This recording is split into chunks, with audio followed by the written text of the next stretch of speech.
Hey guys, welcome back to another guitar restoration video. As you can see, I got a Charvel Model 6. This is from 1986, and I got this guitar on Facebook Marketplace yet again.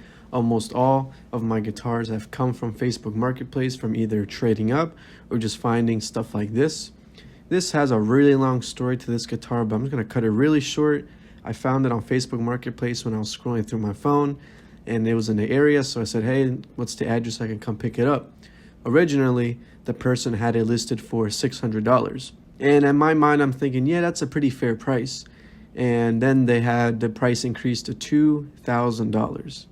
And in my head, I said, yeah, I think a lot of people were interested, so it influenced the idea to skyrocket the price.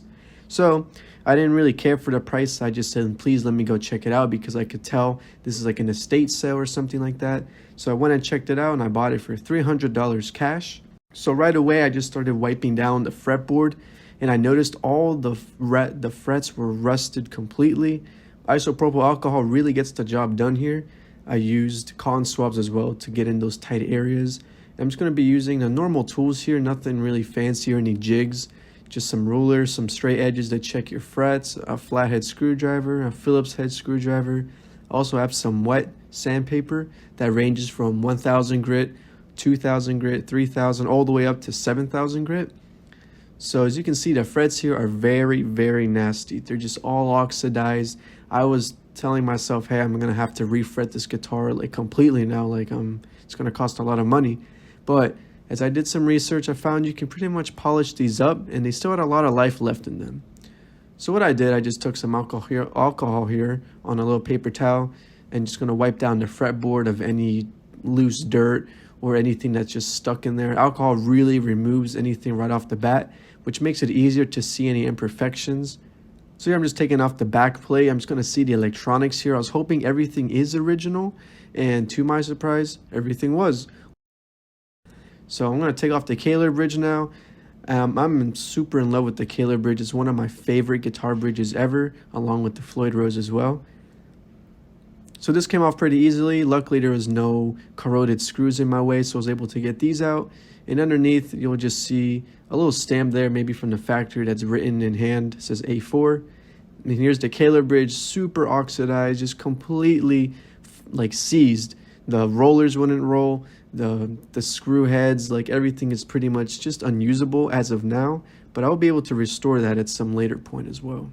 So I tried taking off the pickup cover for the double humbucker, and unfortunately, since maybe from years of hand sweat and just corrosion, they're stripped out, and there's really nothing much I can do. But luckily, the single coil pickups were easily able to be taken out just with a Phillips head screwdriver. So here you'll just see me taking them out.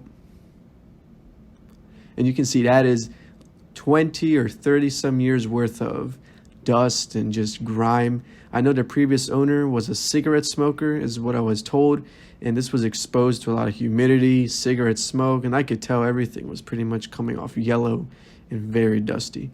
So I'm pretty much just using alcohol with a paper towel here. You can see right away there's already a big difference just by doing that once.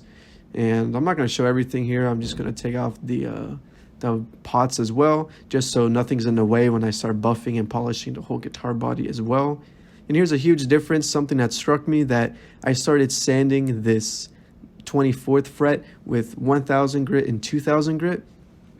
And you can tell there's already a huge difference just by doing that. But I wet sanded it with rubbing alcohol, because if you use water, it may damage the wood and cause it to expand. Provides still lubrication for your wet sanding, but it won't do any harm to the wood inside as well. So here's all my grits, goes up to 7000 grit, which you can pretty much use anything, just as long as you don't get below 1000. So here I use Brasso with a Dremel tool with a little like a polishing buff pad as a tip. And with the Dremel tool, this makes everything so much easier. You can do it by hand, but doing it with a Dremel will save you a lot of headaches, and you instantly see the results here.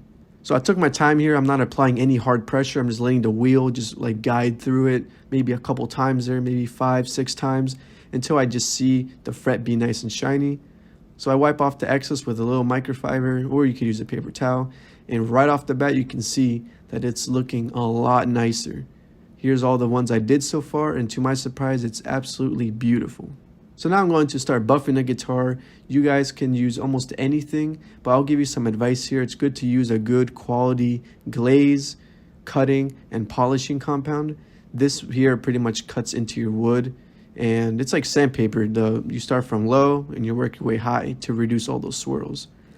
Also, I have this car polish that is dyed red, which is very convenient since the guitar is red itself. It really doesn't provide any difference. It's just dyed red in case there's some little pinholes or anything that could be filled with the red dye of the compound.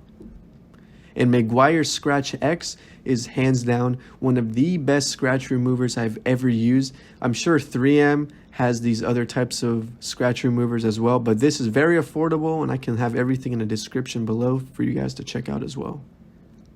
So what I'm doing here is I'm just speeding this process up. I'm taping up the pickups and the neck as well, just because I don't want any splatter from the compounds getting anywhere. I'll also provide this in a link in the description. This is a little chuck that goes into your drill, and it's a Velcro piece that attaches to foam pieces, so you can buff and cut your anything. You can use guitars for automotive, for anything. So I'm just using these soft ones. There's some rigid ones and then some flat sponges. I'm just going to use the rigid one for now since it's super clean. Pretty simple, self-explanatory. It's Velcro. You stick it on, put the chuck in the drill, tighten it up as much as you can there until you hear it stop clicking, and then you're good to go. So to apply your glaze or your cutting compound, you put a lot on the pad, and then you start pretty much pressing it down everywhere on the guitar just to get it even. And then here I'm also speeding up the process so you guys aren't watching me do this like in real time, because it took me about maybe 20 minutes to do the whole guitar. So here's just pretty much going at normal speed. You can tell I'm not stopping anywhere and just continuously moving. And here's the final result of what it looks like. In my opinion, it looks absolutely amazing. There are some belt buckle scratches there that will not be able to be removed since it is deep in the clear coat. But overall, all the grime and all that hazy stuff fell out finally with the compound. And I used lemon oil on the rosewood. I did this about 3 times and I let it soak very well just to remove any foul smell. And for strings of choice, I chose the Primo Slinkies. They're 9.5 gauge, and I went right away and put it on. And man, I could tell you I was so excited to finally fire this thing up and get it all tuned up. And here's how she looks now with the strings on, tuned to D standard. And man, I cannot tell you guys how happy I am to see this. The rosewood finally came to life. The neck and everything is straight there. Everything's intonated perfectly. And I'm just thinking, man, like there's so many other guitars out there that need to be refurbished like this as well. But thank you guys for watching, and this concludes the video for today.